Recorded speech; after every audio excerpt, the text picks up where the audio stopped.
Bonjour à tous, bonjour Marion Maréchal Le Pen. L'Assemblée nationale commence l'examen de la loi sur la famille, une loi qui prévoit notamment de donner un statut aux beaux-parents dans les familles recomposées. Vous êtes contre cette loi? Oui, absolument. Pour quelle raison? J'estime que dans la continuité du mariage et de l'adoption homosexuelle, c'est une loi qui a pour objectif la mise en place de la famille sociale. C'est le même combat que vous menez? De la famille biologique. C'est une forme de combat culturel, on va dire, puisque c'est vrai qu'il y a deux choses. Il y a le mandat d'éducation quotidienne, et il y a aussi maintenant cette possibilité de partager l'autoparental avec un tiers, avec certaines conséquences, puisque dorénavant le tiers pourra saisir le juge en cas de conflit, saisir le juge si l'un des parents veut lui retirer ce partage, et puis la fin par exemple, de la préférence à la parenté en cas de garde d'un enfant décidé par le juge. Donc c'est une façon de mettre les parents au même niveau que le tiers. Et j'estime que c'est assez malsain, malgré qu'aujourd'hui, c'est vrai, les familles évoluent. Il faut garder le référent père et mère, quoi qu'il advienne, pour la stabilité de l'enfant. Et justement, les familles évoluent, il y a de plus en plus de familles recomposées. Un statut pour les beaux-parents, ça paraît logique. C'est vrai, mais j'estime qu'il ne faut pas pousser les parents à se dessaisir de l'exercice de l'éducation au quotidien et partagé. C'est-à-dire que le beau-père, certes, bien évidemment, il participe de l'éducation, ou la belle-mère, bien sûr, il y a un rôle affectif indéniablement, mais ça n'est quand même pas le père ou la mère. Et j'estime que pour les décisions importantes, puisque ça peut aller des actes usuels aux actes importants, ça veut dire signer le livret scolaire, une autorisation de sortie de territoire, une autorisation pour une opération chirurgicale, cela doit revenir exclusivement à la décision des parents. Vous voterez contre? Oui, absolument. Sur l'Europe, les sondages montrent un score important du Front National. Vous pensez que le Front National sera en tête? C'est notre objectif. En tout cas, c'est notre objectif parce que c'est le moyen, si vous voulez, pour les Français d'exprimer leur désaccord avec la construction européenne. J'ai envie de dire aux Français que ce n'est pas en restant chez soi qu'on conteste un système ou qu'on en change. Donc j'espère qu'ils ne se réfugieront pas dans l'abstention et qu'ils utiliseront le vote Front National pour faire passer justement ce message de désaccord et la volonté d'une autre Europe. Si le Front National était en tête, quelles conséquences, d'après vous, François Hollande devrait tirer? Indéniablement, ça devrait entraîner une remise en question sur la politique européenne. Malheureusement, je crains que ce ne sera pas le cas. S'il était cohérent et véritable démocrate, il pourrait même aller jusqu'à dissoudre l'Assemblée. Néanmoins, je crains que malheureusement, ils sont tellement, si vous voulez, pris dans leur folie fédéraliste. Vous souhaitez une dissolution de l'Assemblée? Je pense que ce serait cohérent, oui, bien sûr. S'il y a une remise en question... C'est un scrutin européen, oui, c'est pas de même nature. Oui, si vous voulez, le problème, c'est qu'aujourd'hui, l'Union européenne est prépondérante dans notre législation. Elle régit l'ensemble de nos politiques économiques, monétaires, budgétaires. Enfin, je veux dire, c'est quand même une grosse remise en question qui a des conséquences nationales. Autre sujet, l'euro. Vous souhaitez la sortie de l'euro. Est-ce que ça ne pourrait pas déstabiliser l'économie française ? Je ne le crois pas. Alors c'est vrai qu'il y a beaucoup d'angoisse autour de ce sujet parce que nous sommes un peu isolés, il faut le dire, dans le débat français. Non pas d'ailleurs que plusieurs économistes nous suivent, mais en tout cas ils ne sont pas entendus. C'est un petit peu le drame d'avoir raison trop tôt, d'une certaine manière.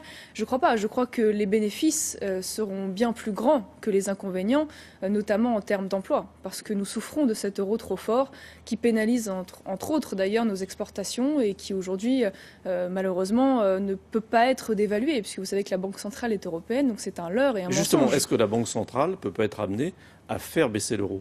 En tout cas, en l'état actuel des choses, elle est indépendante. Et elle, semble-t-il, ça n'est pas absolument pas dans l'optique de sa politique, mais surtout l'Allemagne s'y opposera, car l'euro est une monnaie taillée pour l'Allemagne, pour les exportations allemandes. Avec le même euro, il y a des pays qui réussissent très bien. Vous citiez l'Allemagne. Mais ce qui est important de dire, c'est que justement, cet euro n'est pas adapté structurellement à toutes les économies de l'Union européenne. C'est vrai qu'elle s'y est plus à certains pays qu'à d'autres. Ça n'est pas non plus le seul problème. C'est vrai que c'est important de le rappeler. Mais moi, je vois aussi que la zone euro est la zone de croissance la plus faible dans le monde. Il faut quand même le rappeler. L'Allemagne, qui est notre grand champion, n'a eu que 0,4% de croissance l'année dernière. C'est quand même pas extraordinaire. Elle aura plus cette année.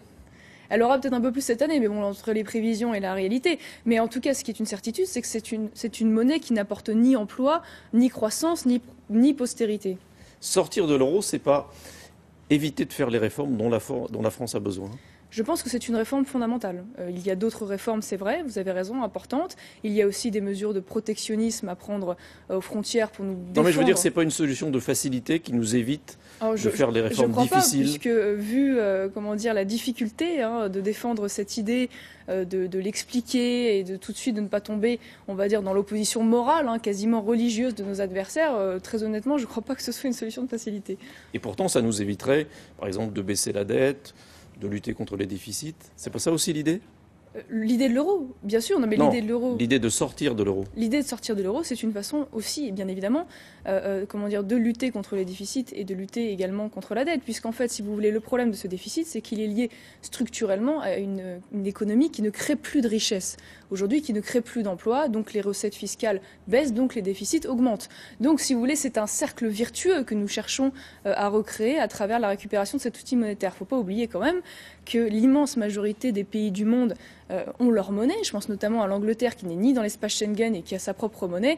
Je crois que ça ne traumatise pas les gens, très honnêtement, de montrer leur passeport à l'entrée de l'Eurostar et de changer leur monnaie en livres sterling à l'arrivée du pays. Je veux dire, et vous avez vu, même sur votre émission ce matin, j'ai vu que c'était l'un des pays les plus attractifs du monde. En ce moment, Londres, la ville la plus attractive du monde, première. Donc, comme quoi, vous voyez, il y a beaucoup de fantasmes à défaire. Ma question, c'était pas ça. Ma question, c'était, pardonnez-moi, si on sort de l'euro, ça nous évite peut-être de faire des réformes très difficiles, comme réduire la dette, réduire les déficits. Ce qui est sûr, en tout cas, c'est que la sortie de l'euro, en effet, est-ce que ces réformes ne sont pas indispensables permettrait... de toute façon? Non, je pense que la politique d'austérité telle qu'elle est menée aujourd'hui est une politique extrêmement douloureuse pour les peuples parce que justement, nous n'avons plus cet outil monétaire. C'est-à-dire qu'en fait, nous essayons de jouer sur une forme de dévaluation interne à défaut d'une dévaluation monétaire. C'est-à-dire que nous cherchons à baisser les salaires par une déflation salariale, notamment à travers l'immigration, mais aussi des mesures qui vont être prises bientôt et qui sont douloureuses pour le pouvoir d'achat des Français et leur bien vivre. Et ben justement, pour éviter ces choix politiques-là, et ben c'est vrai que le choix monétaire est moins douloureux et sûrement plus efficace.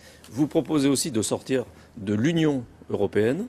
Ça ferait pas une France très isolée? En tout cas, nous cherchons à réviser les traités, parce que nous considérons que l'Europe, celle que nous aimons, doit être basée sur la réalité. Les réalités, c'est les nations et les peuples. Moi, j'aime l'Europe d'Airbus, et l'Europe d'Airbus, c'est la coopération interétatique des nations. Je crois qu'il ne faut pas tomber dans le fantasme du repli sur soi. Vous savez, la France, c'est la 5e puissance du monde, c'est le 2e réseau diplomatique derrière les États-Unis. C'est 220 millions de personnes qui parlent le français, 700 millions en 2050 selon les prévisions. C'est un pays qui a beaucoup d'atouts pour mener à bien les défis de la mondialisation. Et c'est l'Union européenne qui gâcherait tout? En tout cas, cette Union européenne telle qu'elle est construite, oui, nous désarme. Elle ne nous arme pas, contrairement à ce qui nous a été vendu, elle nous désarme, puisqu'elle nous livre à la concurrence non seulement intra-européenne, mais aussi extra-européenne. C'est-à-dire qu'il n'y a même pas de frontières européennes, il n'y a même pas de préférence communautaire au sein de cette Union européenne.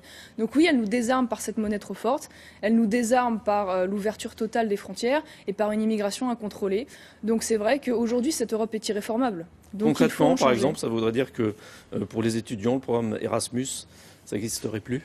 Bien sûr que non, mais bien sûr que non. Je veux dire, le fait de revenir aux États-nations n'empêche absolument pas une coopération. Il dépend de l'Union européenne. Erasmus, en l'occurrence, il me semble, ça date de 1985. On était vraiment aux tout prémices de l'Union européenne. On était très loin de la grosse machine technocratique telle qu'elle existe aujourd'hui. C'était encore l'Europe des souverainetés.